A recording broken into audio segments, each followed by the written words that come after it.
नमस्कार। जनता जिंदाबाद के एक और अंक में आपका स्वागत है।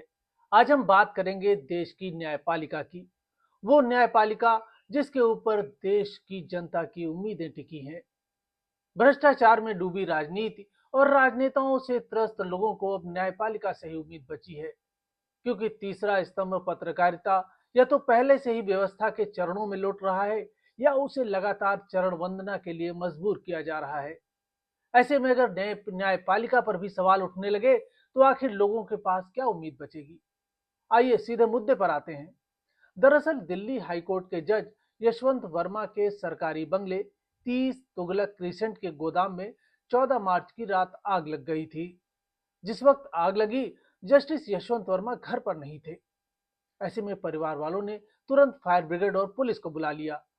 मीडिया रिपोर्ट्स के मुताबिक आग पर काबू पाने के दौरान दमकल कर्मियों को बंगले के अंदर बड़ी मात्रा में नोटों का ढेर मिला। सूत्र बता रहे हैं कि यह रकम 15 करोड़ के आसपास की है। इसके बाद ये बात बड़े अधिकारियों तक पहुंची और फिर सुप्रीम कोर्ट तक मामला पहुंच गया। मुख्य न्यायाधीश सीजेआई संजीव खन्ना को जब इस बारे में जानकारी मिली तो उन्होंने फौरन कॉलेजियम की बैठक बुलवाई और जस्टिस यशवंत वर्मा का ट्रांसफर दिल्ली हाईकोर्ट से इलाहाबाद हाईकोर्ट कर दिया गया। जस्टिस वर्मा पहले इलाहाबाद हाईकोर्ट में ही नियुक्त थे। मामले की गंभीरता को देखते हुए जस्टिस वर्मा का ट्रांसफर करने के साथ ही सुप्रीम कोर्ट कॉलेजियम ने उनके खिलाफ प्रारंभिक जांच शुरू कर दी। 21 मार्च को दिल्ली हाईकोर्ट के चीफ जस्टिस डीके उपाध्याय ने इंटरनल इंक्वायरी के बाद सुप्रीम कोर्ट को रिपोर्ट सौंप दी है। इस रिपोर्ट के साथ ही करीब 65 सेकंड की एक क्लिप भी है, वीडियो क्लिप। इसमें घटना वाले दिन लगी आग में नोट जलते हुए दिख रहे हैं। साथ ही फायर ब्रिगेड कर्मचारी इन्हें हटाते भी दिख रहे हैं। इस बीच इन संगीन आरोपों पर जस्टिस वर्मा ने कहा है कि ये नोट उन्होंने या उनके परिवार के लोगों ने नहीं रखे थे। स्टोर रूम में कोई भी आ जा सकता था। मुझे फंसाया जा रहा है। लेकिन सुप्रीम कोर्ट ने जस्टिस वर्मा को फिलहाल जुडिशियल काम देने से मना कर दिया है। अब जस्टिस वर्मा के 6 महीने की कॉल डिटेल्स की जांच की जाएगी। इस घटना ने एक लिहाज से देश के पूरे जुडिशियल सिस्टम पर सवाल खड़े कर दिए हैं। इतने सारे नोट जज साहब के घर पर कैसे आए, किसने दिए, किस मकसद से दिए गए? इन सवालों के जवाब जज साहब की तरफ से जब आएंगे तब आएंगे।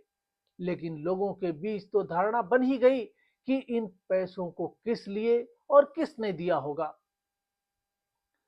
लगातार उठ रहे सवालों पर सुप्रीम कोर्ट ने बयान जारी कर कहा है कि दिल्ली उच्च न्यायालय के न्यायाधीश जस्टिस यशवंत वर्मा से संबंधित घटना के बारे में गलत सूचनाएं और अफवाहें फैलाई जा रही हैं।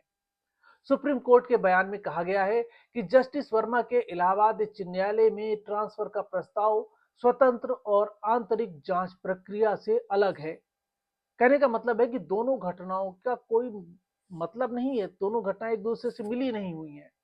लेकिन दोनों घटनाएं जैसे एक साथ हुई हैं, ऐसे में लोगों को इस बात पर विश्वास करना मुश्किल हो रहा है कि ट्रांसफर का नोट कांड से कोई संबंध नहीं है। एक और बड़ा यूटर्न दिल्ली फायर ब्रिगेड की तरफ से भी आया कि उसकी तरफ से करेंसी मिलने की कोई बात कभी कही ही नहीं गई है। आग बुझाने के दौरान फायर कर्मियों को कोई कैश मिला ही नहीं। दिल्ली फायर सर्विसेज के चीफ अतुल गर्ग ने कहा है कि फायर फाइटरों को वर्मा के आवास पर आग बुझाने के दौरान कोई नकदी नहीं मिली। ऐसे में सवाल उठने लगा है कि क्या यह मामला दबाने की कोशिशें शुरू हो गई हैं?